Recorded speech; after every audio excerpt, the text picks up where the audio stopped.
Hello students, myself Manju Mawani. I welcome you in BA Part 3rd online English class.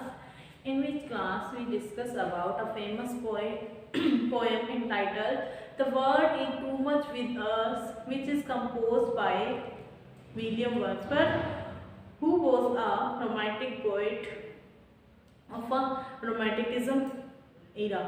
जो romanticism Ira थी, आपकी romantic as थी, उसमें एक बहुत ही फेमस पोइट हुए जिनका नाम क्या है, विलियम वर्ड्सवर्थ। और उनकी मोस्ट फेमस पोएम है the world is too much with us, जो आपके सिलेबस में भी है और आज हम जो है उसको डिस्कस करने वाले हैं।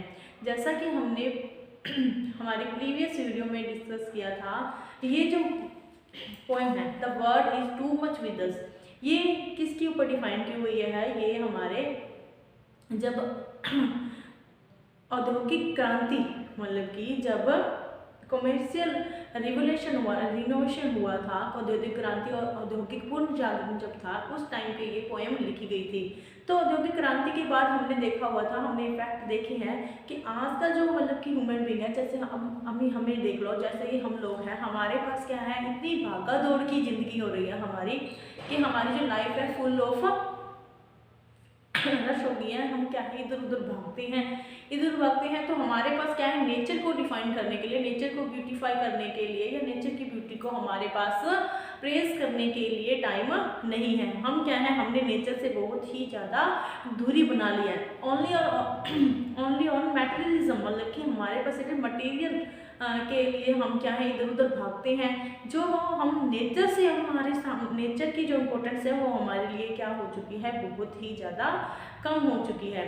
तो विलियम वर्ड्सवर्थ है, वो क्या है, इसके ऊपर बहुत ही लेमेंट कर रहे हैं। वो लेमेंट का मीन्स होता है शोक, वो शोक प्रकट कर रहे हैं कि किस तरीके से जो ह्यूमन बीइंग है वो नेचर से दूर हो रहा है, नेचर उसके लिए कम इम्पोर्टेंस रख रही है, क्योंकि वो क्या है, इधर उधर सिर्फ पैसे कमाने और उनको खर्च करने के लिए भागा दौड़ी में लगा रहता है।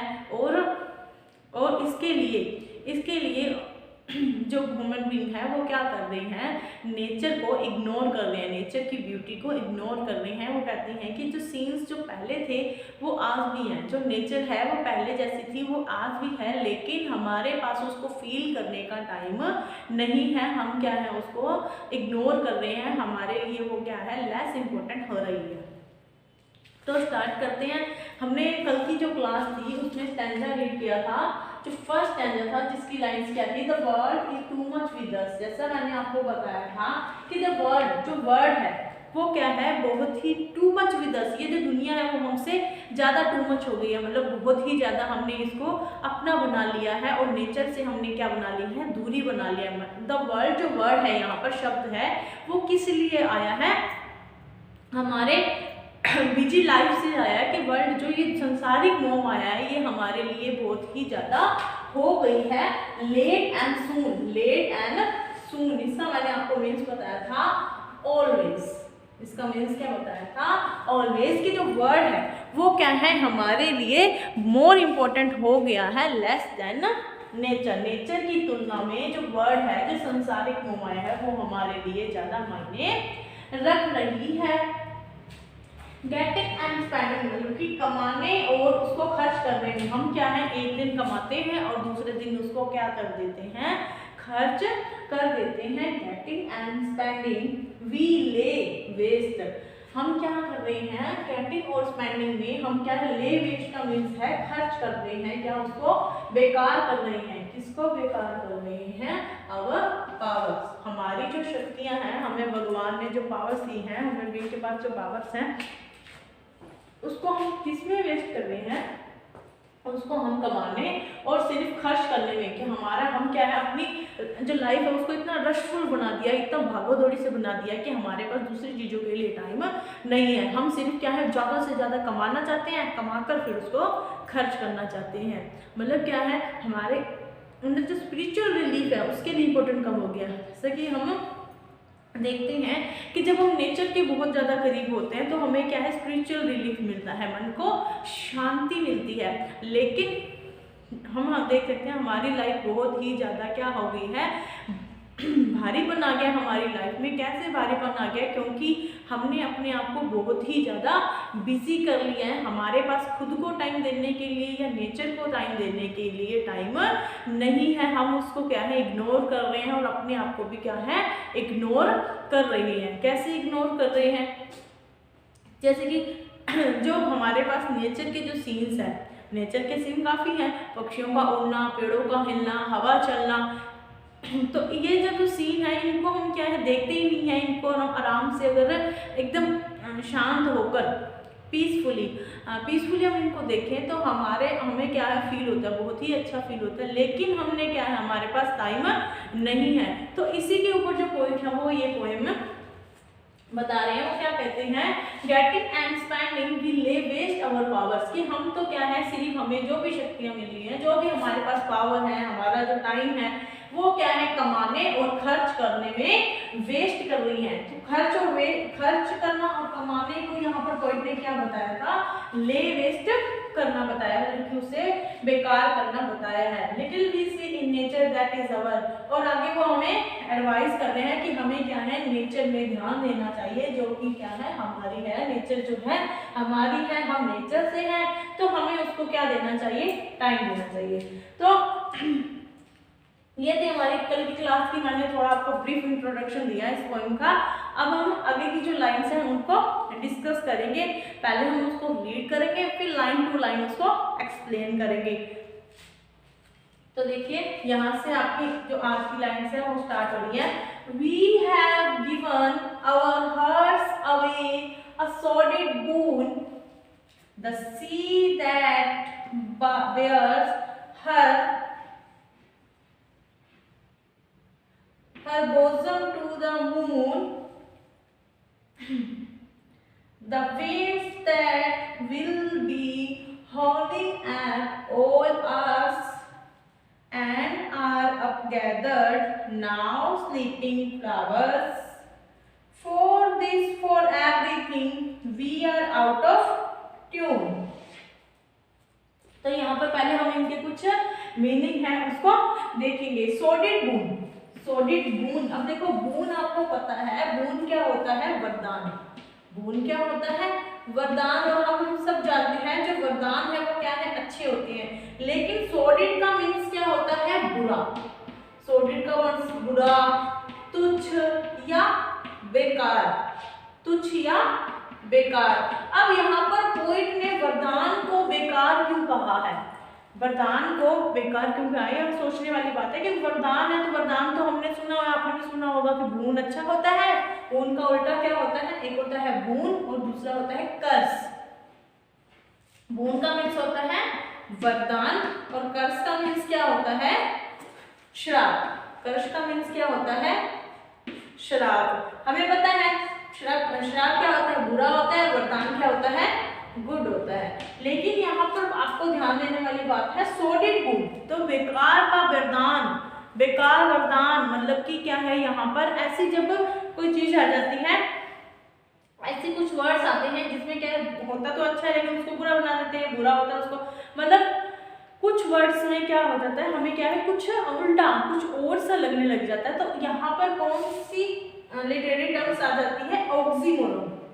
ऑक्सीमोरोन जो आपके सिलेबस में है, आपको स्पेशल इसकी क्लास करवाऊंगी मैं, आप देखना उसमें ऑक्सीमोरोन। यहाँ पर सिंपल है कि सोडिड बून, सोडिड मतलब है तो वो बेकार, और बून वरदान, बेकार और वरदान भी है। तो क्या है यहाँ पर, हाँ अपोजिट वर्ड हम कह सकते हैं आ रहे हैं, तो ये क्या है, ऑक्सीमोरोन है। तो इसका मीनिंग लिख लीजिए, बुरा, वरदान या बेकार की चीज। द सी बेयर्स, बेयर्स का मीन्स क्या होता है, ओपन। बेयर का मीन्स क्या होता है, ओपन या खुला। मैं इसको यहाँ लिख देती हूँ बीच में, फिर आपको भी लिख सकते हैं। बेयर का मीन्स क्या होता है, ओपन मतलब कि खोलना या खुला करना। बोसम का मीन्स क्या होता है, सरफेस। बोसम का मीन्स होता है सरफेस। बोसम का मीन्स क्या होता है, surface. To the moon the winds that be howling, howling का मतलब क्या होता है, हवा का चलना कह सकते हैं उसे, हवा का चलना या हवा के चलने की जो आवाज होती है, हवा के चलने का जो साउंड होता है, जैसे हवा मतलब सू सू या कैसी भी अलग सी आवाज निकालती है, तो उसको क्या बोलते हैं, हॉलिंग। जो हवा है वो क्या है, हॉलिंग करती है ऑल ऑफ आवर्स। अब कैडेट का मीन्स होता है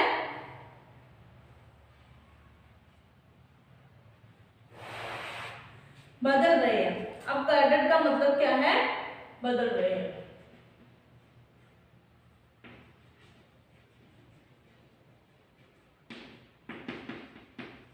बदल रहे हैं। अब cadet now sleeping flowers for this for everything we are out of tone. Out of tone का मीन्स क्या होता है, आउट ऑफ ट्यून का मीन्स क्या होता है, टोन या ट्यून, आउटडेटेड।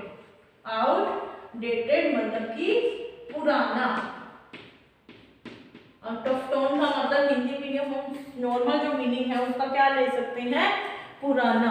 अब हम आप पहले इसका स्क्रीनशॉट ले लीजिए, उसके बाद क्या है इसमें चेंजेस आ जाएंगे, फिर आपको ओरिजिनल जो लाइन है लिखनी मुश्किल रहेगी। Take the screenshot, then we will start our explanation. Okay, now let's start. We have given our hearts away. हमने क्या है, अपने जो दिल है, हमारे जो मन है, उसको क्या कर लिया है, अवे कर लिया है, दूर कर लिया है, और क्या बना दिया है, हार्ट्स को असोडिड ढूंढ बना दिया है। मतलब जो वरदान हमें मिला था, जो प्रकृति हमें वरदान में मिली थी, उसको हमने क्या बना दिया है, बेकार कर दिया है। उसको हमने क्या कर दिया है, खराब कर दिया है। किसको खराब कर दिया है, जो नेचर हमारी है, जो नेचर है उसको हमने क्या बना दिया है, लेस इम्पोर्टेंट बना दिया है। हमने उसको क्या समझ लिया है, हमने उसको बेकार समझ लिया है। The sea that bears, अब यहाँ पर जो पॉइंट है वो क्या करेंगे, हमें कुछ एग्जाम्पल देंगे, जो नेचर के जो सीन है उसके एग्जाम्पल देंगे कि हम क्या है, कैसे उनको, जो इतने सुंदर सुंदर जो सीन है, इतनी सुंदर हमारे पास इतनी ब्यूटीफुल जो नेचर के जो सीन है, हम उसको कैसे इग्नोर कर रहे हैं, कैसे हम उसको मतलब देखना ही नहीं चाह रहे हैं, उसको कम इम्पोर्टेंट दे रहे हैं। तो यहाँ पर सबसे पहले जो उदाहरण है वो किसका उदाहरण, जो एग्जाम्पल है वो किसका एग्जाम्पल है, सी का एग्जाम्पल है। जो सी मतलब क्या होता है, समुद्र। सी का मतलब समुद्र है, जो वो क्या करता है, the sea that bares her bosom to the moon.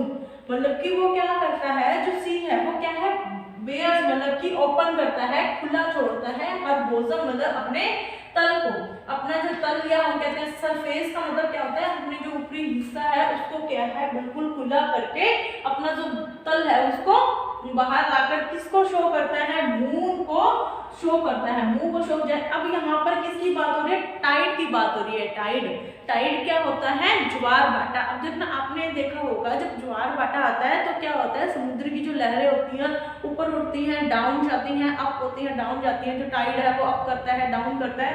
तो वो जो समुद्र है, जो सी है, वो क्या करता है, अपने मून को क्या है, अपनी मतलब एबिलिटी शो करता है। वो उसको क्या है, मून को अपनी तरफ खींचने की, अट्रैक्ट करने की कोशिश करता है।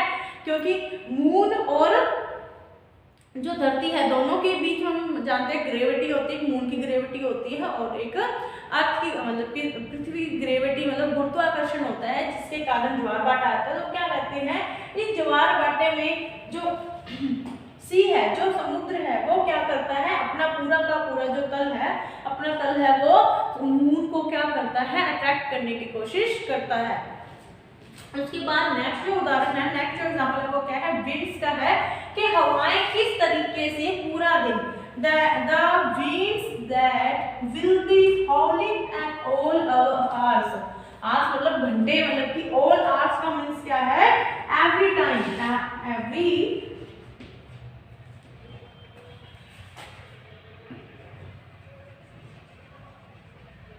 मतलब कि जो हवाएं हैं, द विंड्स, जो हवाएं हैं, तेज हवाएं हैं, वो क्या करती हैं, हॉलिंग मतलब कि चलती हैं। हॉलिंग का मतलब मैंने कहा था ना, हवा के चलने का हम कहते हैं हवा के चलने की जो आवाजें हैं वो क्या है, ऑल टाइम आती रहती हैं, मतलब हर टाइम हम क्या है उसे सुन सकते हैं। मतलब हवा है वो क्या है हमारे लिए चारों तरफ चलती रहती है, जिसकी आवाज हम क्या है महसूस करते हैं, जिसकी होने को हम पूरा दिन सुन सकते हैं। लेकिन हमने क्या कर लिया है, एंड आर अप गैदर्ड, और इसको हमने क्या कर लिया है, ये हवाएं और ये समुद्र है वो हमारे सामने ही सीन दिखा रही है, लेकिन and are up gathered now sleeping flowers, लेकिन ये अब उठना और ऊपर उठना या हमने जो ये बदलाव है उसको किस तरह से हमने अपने आप को चेंज कर लिया है, स्लीपिंग फ्लावर्स बना लिए हैं।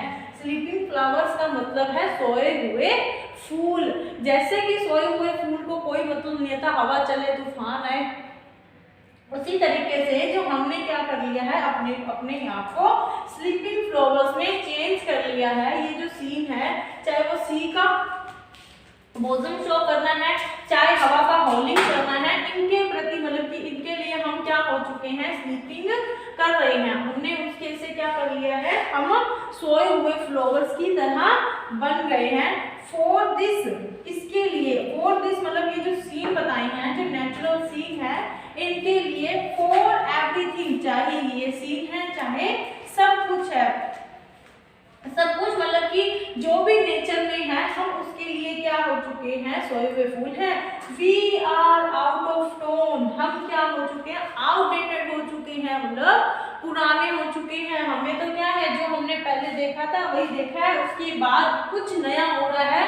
डेली मतलब नेचर में हम क्या है, डेली बहुत सारे चेंजेस देख सकते हैं, लेकिन हम तो क्या कर रहे हैं, हम तो सोए हुए फूलों के समान रह रहे हैं, हम तो स्लीपिंग फ्लावर्स हैं। इसीलिए हम क्या हो चुके हैं, वी आर आउटडेटेड, हम क्या हो गए हैं, आउट ऑफ डेट हो गए हैं। हमें अपडेट होने की जरूरत है, अपडेट होने की, तभी तो हम नेचर को क्या कर पाएंगे, डिफाइन कर पाएंगे, ब्यूटीफाई कर पाएंगे और उसकी प्रेज कर पाएंगे। तो मेन पर्पस जो पोएट का है वो क्या है यहाँ पर इस स्टैंजा में, कि वो हमें बता रहा है कि जो सी है वो भी क्या है, सी है मतलब समुद्र है, वो मून को अट्रैक्ट करने के लिए अपना बॉजम है, अपना जो सरफेस है उसको क्या कर रहा है, बिल्कुल ऊपर उठा रहा है, उसको दिखा रहा है। वो भी हमारे लिए मायने, कितनी जोर की आवाज आती है लेकिन हम क्या उसको फील नहीं कर रहे हैं। जो हवा है वो तो चारों तरफ हमारे सामने है, चारों तरफ मतलब 24 घंटे हमारे पास है, लेकिन हमने उसको भी कोई फील नहीं किया है, कुछ भी फील हम नहीं कर रहे हैं। तो हम क्या हो गए हैं, हम तो क्या है, सोए हुए के समान है। जैसे सोए हुए को कुछ पता नहीं लगता, तो हम भी क्या है, सोए हुए फूलों के जैसे हैं, और हम क्या हो गए हैं, आउट ऑफ डेट हो चुके हैं। हमें अब अपडेट होने की जरूरत है, हमें कुछ नया करने की जरूरत है। एक बार फिर से देखते हैं स्टैंजा को।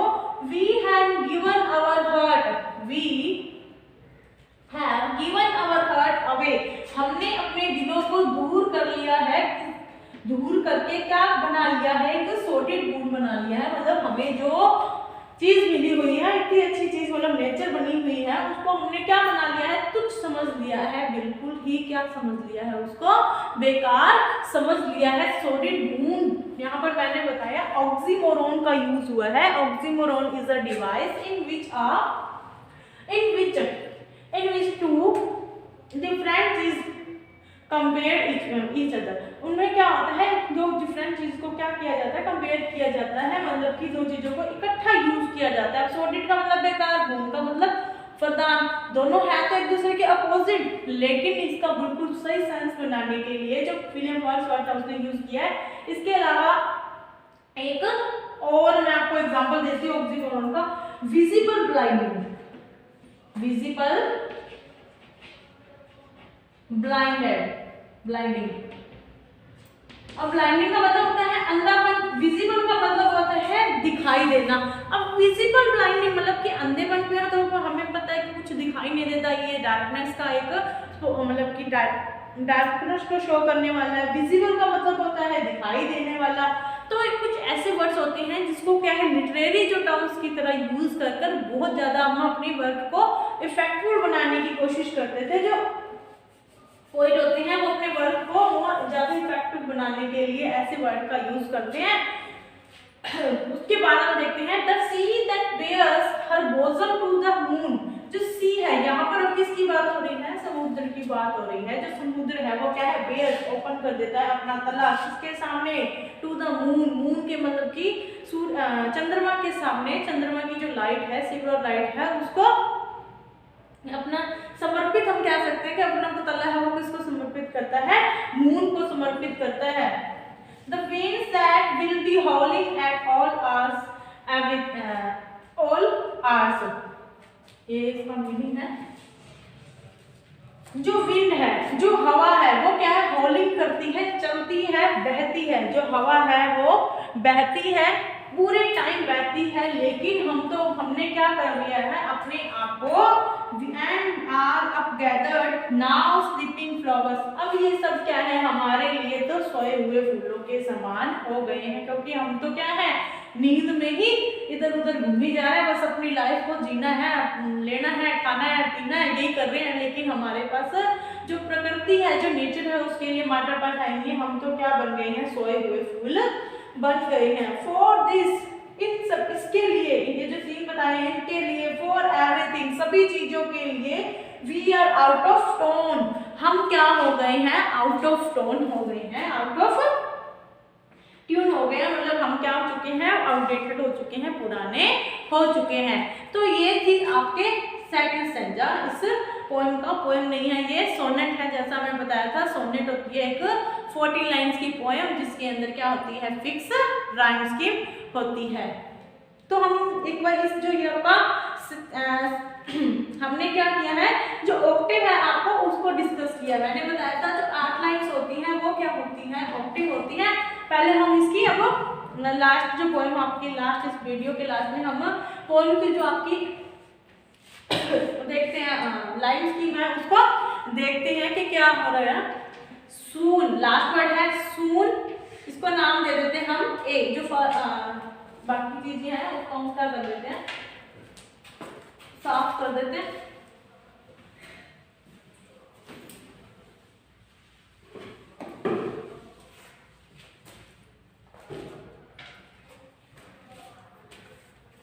अब हम देखते हैं सून, इसको हम किसका नाम दे देते हैं? ए का। सेकंड है पावर्स। देखो सून पावर्स नहीं मैच हो रहा, तो इसको हमने नाम दे दिया बी। अब देखो ओयूआर्स आवर्स, देखो पावर्स आवर्स, तो ये क्या हो जाएगा? बी। उसके बाद बून, देखो सून बून, सून बून, तो ये क्या हो जाएगा? ए। हमें 4 लाइन्स में ही सेम टू सेम देखने हैं, सेम देखने हैं। सून, पावर्स, आवर्स और बून। देखो बून और सून सेम लाइन है, पावर्स और आवर की सेम लाइन है, तो ये क्या हो गए? ए, बी, बी और ए। अब देखो फिफ्थ है मून। देखो सून बून मून, तो ये ए बन जाएगा। उसके बाद आवर्स, आवर्स बोलते हैं ना, तो आवर्स बोलते हैं, वैसे तो आवर्स होता है आवर्स, तो आवर्स क्या बन जाएगा? बी। पावर्स आवर्स आवर्स, तो क्या बन गया? ये बी। फिर है फ्लावर्स, फ्लावर्स सेम लाइन्स की हमारे ना, सेम से साउंड आ रहा है बोलने में, तो क्या आ जाएगा? बी। उसके बाद out of tune, tune boon soon moon, तो ये भी क्या है? ए का साउंड लेके आ रहा है। तो हमने देखा जो ऑक्टेव है आपका, ऑक्टेव मतलब जो आपकी 8 लाइन्स है उसकी राइम स्कीम क्या बन रही है? यहाँ पर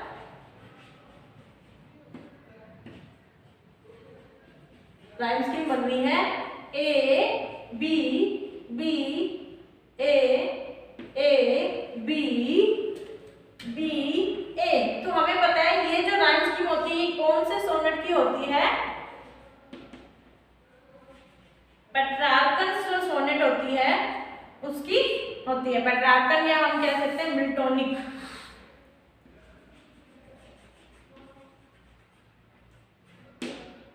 जो मिल्टोनिक सोनेट होती है उसका टाइप है, तो हम कह सकते हैं कि जो पोएम है वो क्या है? एक मिल्टोनिक या पेट्रार्कन सोनेट है। तो आज की क्लास हमारी यहीं पर फिनिश होती है। नेक्स्ट क्लास में हम इसकी जो नेक्स्ट स्टैंजा है, नेक्स्ट लाइन्स हैं, उसको डिस्कस करेंगे। तब तक आप पढ़ते रहिए, घर पर रहिए और सुरक्षित रहिए। Thank you.